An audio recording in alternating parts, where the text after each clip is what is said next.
Where did you order this? The restaurant exploded when I walked out. It's really not that deep though. It's a restaurant. People eat there, you know, members of the public and random people that you don't know, they eat at restaurants whether you go there or not. So like gatekeeping the restaurant you eat at, like no one else can eat here is it's weird. It's really weird. Also, if you're the only person allowed to eat at a restaurant, that restaurant will fail. You're not doing the restaurant any favors either. Special thank you to my YouTube members and patrons for supporting my channel and supporting my content.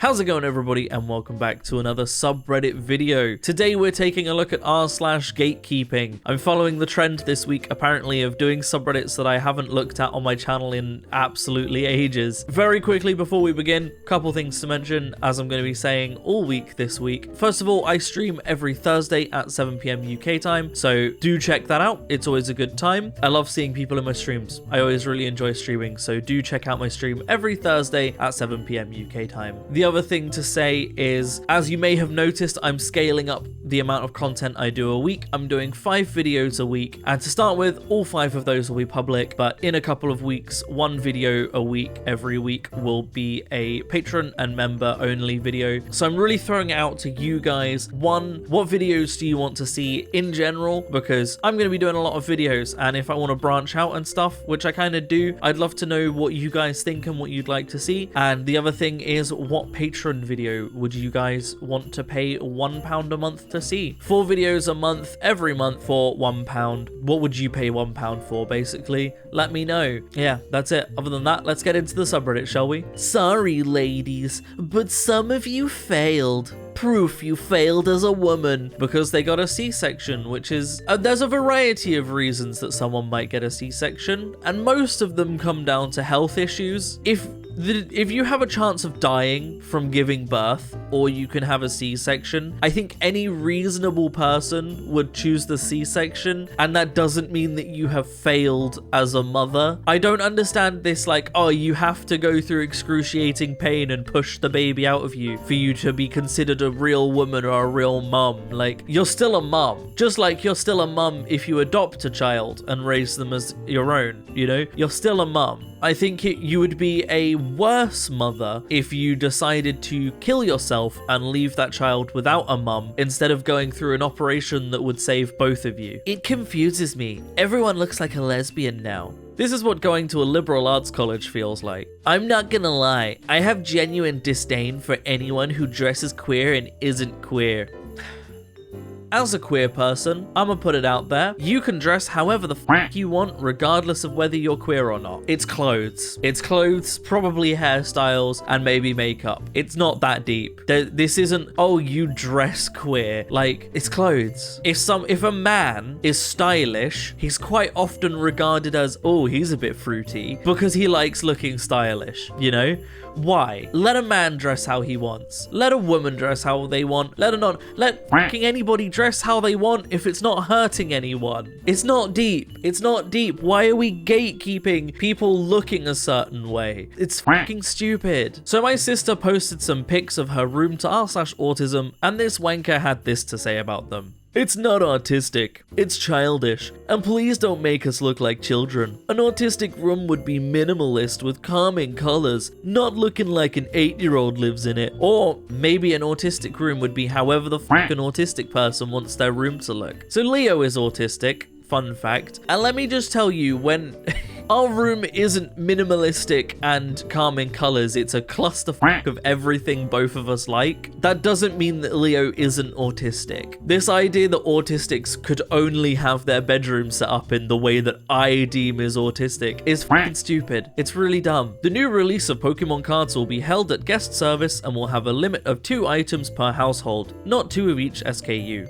This is how it should be in every store. In Japan, they literally ask you the name of the mobile suit of the gunplay you want. If you can't even pronounce it correctly, they tell you to get the fuck out of their store and never come back. That's how they filter the scalpers now. This is good gatekeeping. It's one of the few examples of when gatekeeping is good, because scalpers are scum and ruin hobbies for everybody. If you're a scalper or are considering being a scalper, fuck you. That's all I have to say on the matter. You've ruined the hobby for everyone else, and you probably don't even enjoy the hobby yourself. yourself. You're just there to make money and ruin it for everyone. So fuck you, basically, to any scalpers out there. This happens for so much stuff now. It happens with graphics cards, consoles, Pokemon cards, trading card games of all varieties, and it just fucking ruins it for everyone. So fuck off with that. If we have to gatekeep to keep scalpers out, then that's one kind of gatekeeping I will accept. Furry is queer culture. If you're straight and not trans, respectfully, you're a guest, and I don't care about your political standing or religious views. Talk to a wall. Are you gatekeeping dressing as a dog? Now, this is an interesting one because, again, as a very queer person, I'm pansexual and non-binary, but I'm not a furry, so I don't know all that much about furry culture. But I have never considered furry culture to be queer culture, and they very much are not exclusive. You have queer people who are furries, and you have non-queer people who are furries. Someone not being queer doesn't make them any less of a furry. Maybe someone in the comments can tell me if I'm missing here, but I personally have never thought, you know what, LGBTQ, that contains furries in it as well. Furries are definitely part of pride and queer culture. Are they? And really, you're saying that someone who isn't queer but is a furry can't talk about politics or religious views because they're not queer? It's weird gatekeeping. It's just weird. I don't know. That one just strikes me as strange. Like, I agree a queer person has more right to talk about queer rights and queer problems than a non-queer person, but a furry person has just as much right to talk about furry views and beliefs as a non-queer, as a queer. Like, scrolling on Etsy. Tourists everywhere. I like these stickers. That's it. Am I a tourist because I'm queer and like Warhammer? No. I've read and collected a ton of Horus Heresy stuff and 40k stuff and Sigmar stuff. I have a Tyranid army, a Chaos Space Marines army, a regular Space Marines army. I have some of the Warhammer Lord of the Rings stuff. I have an Age of Sigmar Chaos army. I have a Necron army. I've read roughly 25, if not more, Horus Heresy books. But nah, I'm a tourist because I think that queer stickers for Warhammer stuff is funny and fun. That makes me a tourist, apparently. It's pathetic gatekeeping. And also, it doesn't make people want to get more enthusiastic about this hobby. You're not going to make people want to play or collect more Warhammer or get bigger into it. You're pushing them away by going, oh, you're a tourist because you're not as in deep to this hobby as I am. Like, okay, you do you, boo. Here's a model I'm painting at the moment, by the way, just for funsies. It's a Tyranid. Is the camera... Ooh, the camera did focus on it. I am not as happy with the color scheme as... Like, I really like how I did all the shell and everything. I did the pink and the blue last night, and it didn't turn out quite how I wanted. But, you know, I'm going to highlight it and do edges and stuff, and it might look better. We shall see. But didn't quite go how I planned. But I don't hate it. So, are you single? Asking for a friend. Until you're married, you were single. We just got engaged. Single. I live with my boyfriend and we have kids. Still single. We've been together for 15 years. Super single. I call his mother mom, and she calls you single. My kids call him dad. Survey says, ding, single. We have joint bank accounts. This is getting old. Single. He has credit in my name. Oh, stupid and single. I didn't know we were gatekeeping relationships now, but it is the implication that, like, oh, if you're not married, I can hit on you and try and steal you from your boyfriend, because that's also just scummy. It's stupid gatekeeping and scummy, which is, wow, surprisingly a new low. But I don't get it. But why does being married suddenly mean you're no longer single? Because you have a contract that says, I'm now married to this person? Guess what? Married people can still break up. Being married doesn't really mean that you're any less single than if you were in a relationship with someone and have kids with someone. Just saying, this is not coffee. This is coffee. Coffee gatekeepers are one of those ones that, like, I don't get it. I really don't. It's a drink. It's a caffeinated beverage. Why do people make it their whole personalities and, like, act like they're better than than other people because they only drink their coffee a certain way. When I have a drink, I drink it to enjoy it. I don't even drink that much caffeine because it doesn't help me. I've got ADHD, it makes me drowsy. But when I drink a coffee, I drink one because I like the taste, which usually means I'm getting a coffee that tastes good. As with most drinks, I drink them because they taste good. I'm convinced that the people that exclusively drink black coffee don't actually drink coffee because they enjoy drinking it. They're drinking it because they've got a chemical dependency on it and they've made that their whole personalities. It's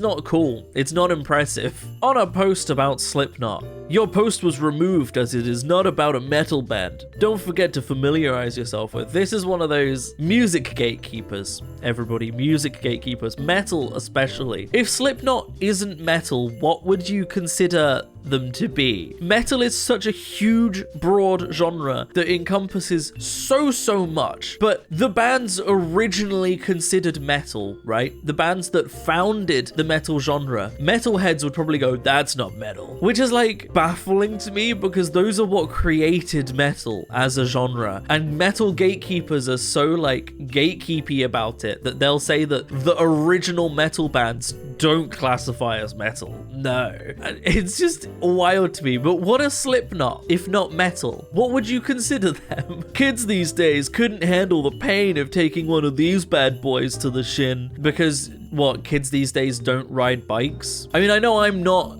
a kid these days, but I'm still Gen Z. Wild to think that people in Gen Z are up to... I'm 24 years old. But Generation Alpha is only one generation behind me. They sure as f*** still ride bikes. I still see bikes out and about when I go for walks or go for drives. Like, kids are still riding them. In my city, not as common as back in my parents' city, because where I live now is just full to the brim of hills. It doesn't make cycling a good time. But in my parents' city, there was a really nice promenade that went all the way down the beach. You'd see kids cycling down there all the time. Kids still ride bikes. Kids still go to skate parks. They still do dangerous sports that result in injuries. Kids these days couldn't handle the pain of taking a bike pedal to the shin. They do. They do though. It's not impressive that you were born in the 90s. I was born in the 2000s and I grew up with almost all of the same stuff. And guess what? Generation Alpha grew up with half of the same stuff as me. I don't understand generational gatekeeping. I don't understand any gatekeeping. This is not base. This is bass. I hate to break it to you, but bass is anything below around 250 hertz. So they're both bass. And in fact, right, this is going to be a controversial statement, but Skrillex, also, what year is this that they're like, oh, Skrillex not bass? Is this 2010 again? What? But Skrillex has the potential to create far more bass than a bass guitar. And this is coming from a bass player with a 5-string bass. It's actually just off camera. It's right here. Skrillex can create way bassier bass than a bass guitar and can also create any bass line that a bass guitarist can create and bass lines that a bass guitarist can't create. So they're both bass. They both fill the same role in music. You don't like a genre of music, that's okay. That doesn't mean that it's not bass. Just saying. I don't like Skrillex. Never really my vibe. Still bass though. Also, for anyone curious, this my baby. This me baby. It's an Omen. It's left-handed. I'm holding it upside down right now. But it's an Omen 5 by Schecter. Isn't she beautiful?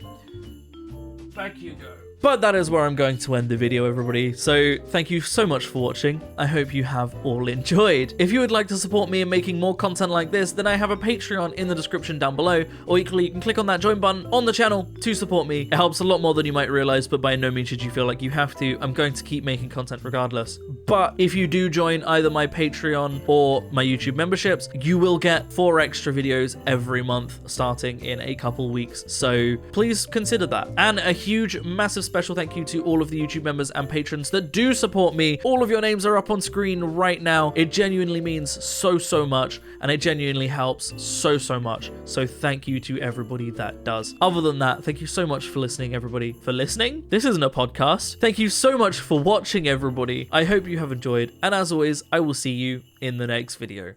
Peace out.